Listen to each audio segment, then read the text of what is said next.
속보 유인촌 장관 드디어 해냈다. 정몽규. 이기흥 협회장직 박탈 어떤 상황인지 확인해보세요. 대한체육회장 이기흥, 대한축구협회장 정몽규의 시대가 곧 막을 내립니다. 유인촌 문체부 장관과 대립하고 있던 이기흥이 힘 대 힘 대결에서 완전히 무너지고 말았습니다. 유인촌 문화체육관 관광부 장관은 국가대표 감독 선임 등으로 비판받는 대한축구협회와 2024 파리올림픽 금메달리스트 안세영의 작심 발언을 계기로 도마 위에 오른 대한배드민턴협회에 대한 감사 조사를 다음 달 마무리할 계획이라고 밝혔습니다. 26일 국회 문화체육관광위원회 전체 회의에서 유 장관은 국민의힘 김승수 의원의 질의에 답하며 축구협회와 배드민턴협회에 대한 감사가 진행 중임을 확인하고 9월 내로 종료될 예정이라고 설명했습니다. 또한 이날 회의에선 체육단체의 구태를 꼬집는 목소리가 줄을 이었습니다. 대표적으로 정몽규 축구협회장의 사선 도전 관련 논란이 도마 위에 올랐고 유 장관은 기본적으론 사선이 안되게 돼 있으나 대한체육회 스포츠공정위원회가 허가하면 할 수 있다고 돼 있는데 공정위가 정말 공정하다면 다시 출마하기 어려울 것이라고 말했습니다. 문화체육관광위원회 전체 회의에서 유인촌의 발언. 축구협회가 하나은행에서 600억 원대 마이너스 통장을 개설한 것에 대해서도 원래 문체부의 승인을 받아야 하는데 그렇게 안 한 것 자체가 위반이라며 절차상의 문제 등을 따져 관계자 징계를 요구하고 다른 조치도 할 수 있는지 검토하고 있다고 밝혔으며 대한체육회장이 왜 이런다고 생각하십니까? 라는 의원의 질문에는 가장 결정적인 건 작년인가 유니버시아드 대회 유치 충청권에서 할 때 사무총장을 공모해서 모집했는데 아마 그것도 개인적으로 자기 마음에 안 든다고 체육회 전체를 동원해서 거부하고 쫓아낸 적이 있습니다. 그 자리가 지금 없어졌죠.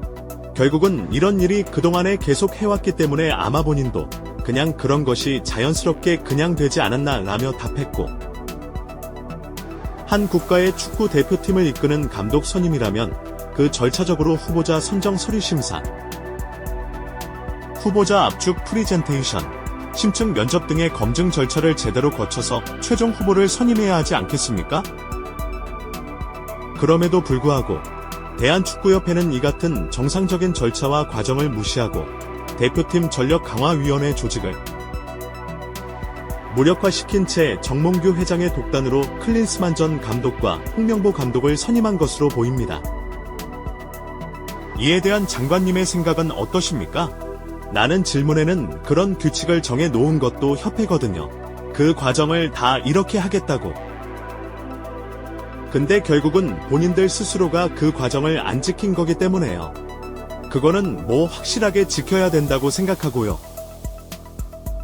이번에 뭐 어떤 그 결과에 따라서 안 지켜진 부분이 있다면 그건 정확하게 저희가 지적을 할 생각입니다.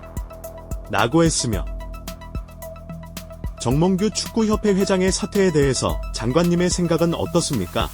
라는 질문은 아마 거기도 지금 4번째 하겠다고 지금 말이 나오는 거거든요. 근데 기본적으로는 안 되게 되어 있습니다. 근데 인제 아까 말한 스포츠 공정위원회에서 허가를 하면 할 수 있다. 이렇게 돼 있거든요. 그래서 그건 아마 공정위원회가 정말 공정하다면 다시 출마하기가 어려울 겁니다. 라고 하였습니다. 유인촌 vs 이기흥. 유인촌 장관은 체육과 체육인을 생각하는 정책이면 되는데 낡은 관행과 오래된 습관이 남아있고 체육이 정치 조직화에 있다고 생각한다라며 견해를 밝히며 그동안 여러 상황이 발생했고 여러 번 의견도 냈는데 진도가 잘 안 나갔다. 당분간 큰 국제적인 경기가 없기 때문에 이번부터 체육 정책의 전반적인 개혁을 잘 정리하겠다라고 강조했습니다.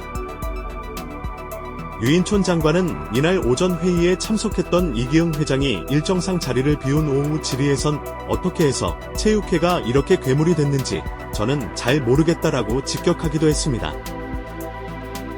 이들의 힘겨루기는 이뿐만이 아닙니다.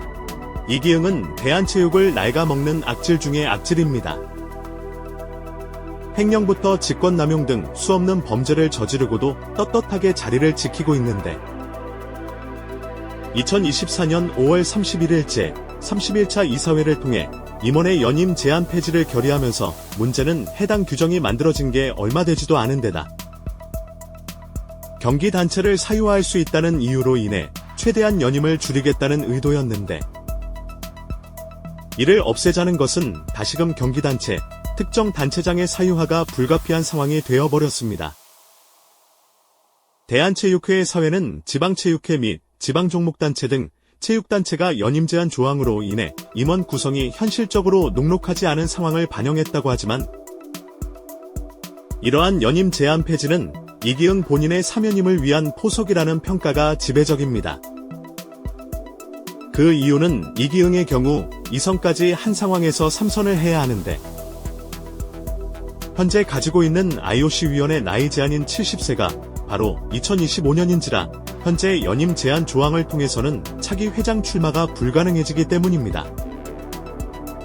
그러나 상급 기관이자 최종 승인 권한을 가진 문화체육관광부 유인촌 장관이 이기흥의 규정에 대한 체육회 임원 연임 제한 폐지 조항이 결정돼 가면 조항을 허락하지 않을 것이라고 강도 높은 입장을 밝히며 사실상 불허를 내린 상황이라 강대치가 열리고 있었습니다. 이기흥이 지역은 회장을 모셔오기도 어려워 차질을 빚고 있다면서 자신은 연임 관련해서 제외할 테니 다른 사람에게라도 연임 제한을 폐지해달라고 자제하는 태도로 요청하자 유인촌은 지역의 상황이 힘들다는 것을 알고 있으면서 연임 제한 규정은 사유화 방지 차원에서 만든 규정이라 안 된다라며 반대했습니다. 한마디로 문체부는 연임 제한 폐지는 안 된다며 여전히 반대 입장이라 상황이 변한 것은 없습니다. 유인촌 장관은 폐지하고 싶으면 하라면서 대신 정부 지원금 4,200억을 모조리 삭감해버리겠다는 초강수를 두었기에 이기흥은 자신의 자리를 지킨다면 선수들이 엄청난 피해를 받을 것입니다.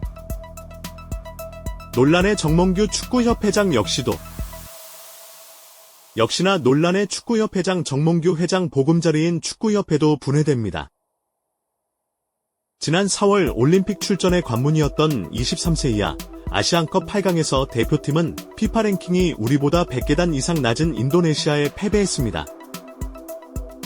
40년 만에 올림픽 출전 실패하면서 대한축구협회가 공식 사과문을 낼 만큼 충격적인 일이었습니다. 협회는 대표팀 운영체계를 면밀히 검토하고 개선 방안을 찾겠다면서 공석이었던 국가대표팀 감독 선임도 잘 마무리하겠다고 약속했고